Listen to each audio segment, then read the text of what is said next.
It's HighTechDad, and what we're looking at here is the Nokia N900. This is a fairly new device for Nokia, and they were kind enough to lend it to me for a few weeks to play around with and write a review on, and you can read my full review on my blog at www.hightechdad.com. But I wanted to go over a couple of the features and show the interface and that sort of thing. So basically it's a little bit thicker than an iPhone, actually, significantly. And it does have a slide out keypad, which is pretty nice. It's nicely balanced as opposed to that of the Droid, which had a directional pad on the side here, which I didn't really like. The keys themselves are a little flat. It's kind of hard to see from this shot here, but it does take some getting used to finding where you are on the keys. There are some slight bumps around some of the keys themselves. But anyway, so looking at the side of the device, you can see there's a speaker, a USB charger there. The bottom part here doesn't really have anything with the exception of a stylus that I actually started using more and more later on because it helps to do a lot of the navigation of the menus and that sort of thing. On this side you have a headphone jack, you have a lock button, and this doesn't do anything in terms of removing the battery or anything like that. It's really to lock the screen when it's on. Here's another speaker on this side, and there's an IR port here. I didn't get to play with any functionality that used the IR, but could be used for a lot of different things. There's a camera button right there when you're taking photos. This is the main power button. Then you have sort of the slider, or it's not really a slider, but it's a volume up down toggle. And that's it for that side. On the back you do have a camera that is protected. You can see here that you slide that open, there's a dual LED flash, and let's see if I can zoom in here. There is a Carl Zeiss lens in there as well.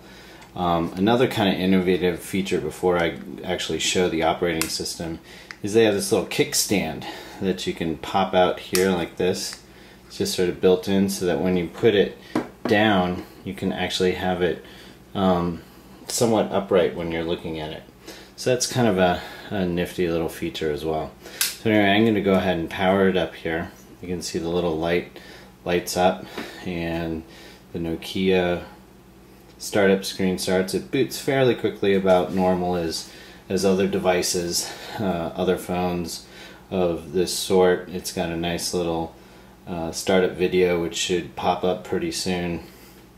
So just while it's booting up, some comments. Here's the video that you can see. I actually have the volume off so you couldn't hear the music that went with it. But this is definitely not an iPhone killer, nor does it really come close to the Droid in my opinion. For Nokia diehards, I think this is actually a really solid device. It's got a lot of functionality in it that is great. But for me personally, you know, having tested the Droid and being an iPhone user, it's not quite there for me. But it's got a lot of the same principles, and I do kind of like the dedicated keypad. But so what you have here, this is a desktop, and you can flick through various desktops that you have built in. You can configure the way it looks, that sort of thing. This is kind of a cool app right here. If I click this button, it turns on a GPS locator and it tells me where I am. I wish I was here, but I'm not. That was Spain right there. But anyway, so I can turn that off, so it'll keep track of where you are at all points. So it takes a little bit of time to get used to the interface here. There's some new things to learn. The other thing that I kept trying to do was tilt it to have it go into a vertical mode as opposed to landscape mode. The only time that I could really see it doing that was when I clicked on the phone icon.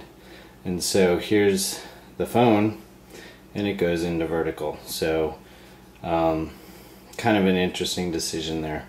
So with a lot of the applications, I'm going to actually take out the stylus right now because it makes it a little easier to navigate. With a lot of the different applications, as you could see when I launched the phone app, there was a little X in the corner, and you can close running applications that way. And I'm kind of all over the place here. What you can see are down at the bottom here are a bunch of different widgets that you can install onto the desktop. And you can see this little icon here lets you get information about emails or other notifications. You also have sort of a heads-up display of various things here, where you can change your profile, for example. So right now I'm going to change it to my general profile so it's not silent anymore. You can see also what's kind of cool is the background kind of dims out when you're working on things.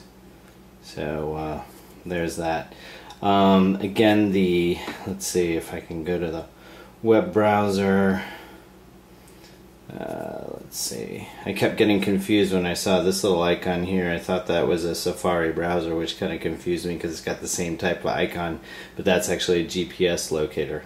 So to get into your application menu, you basically go up into this top button you saw up there, and you can see a list of some of the applications that I've installed.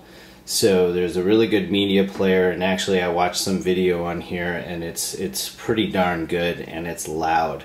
It's got a really good stereo speaker, so I don't know if I still have it in there, but I can go over there. We can take a look at a video clip if there is one in here. So this is a movie trailer for 9, and it's playing right now. Let's see, focus, that's the word here. Okay, let me see if I can raise the volume.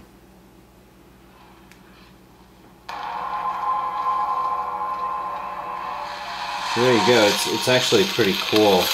Works really well for viewing video. The other nice thing is that there is a ton of storage built into this. I can't remember the specs exactly. I recommend that you look at my blog post on the review of this, and I'll have the details there.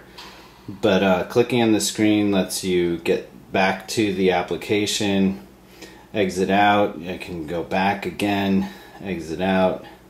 So that's pretty easy to do. So back into the application menu, you can see there are a bunch of different things in here, and I have installed some other apps that are kind of nice. Unfortunately, there isn't a really good Twitter app, but supposedly the store is going to be growing soon as this is released, and there will be many more applications that you can download. So then just clicking on things here lets you exit out. It's a pretty interesting navigation. Again, it's got a lot of features. The keyboard isn't too bad. It takes some getting used to just working in a horizontal screen. There's some other advanced features where you can actually attach this to your computer, and I believe use it as a modem. Haven't really tested that out yet, but in the end, it's not a bad device. I don't think I would personally get it simply because I'm not a Nokia person, but I'm sure there's some Nokia diehard fans that would love to use something like this. So anyway, read more about it on my blog at www.hightechdad.com, and you can follow me on Twitter and ask me any questions there as well, and I'm at HighTechDad. Thanks a lot.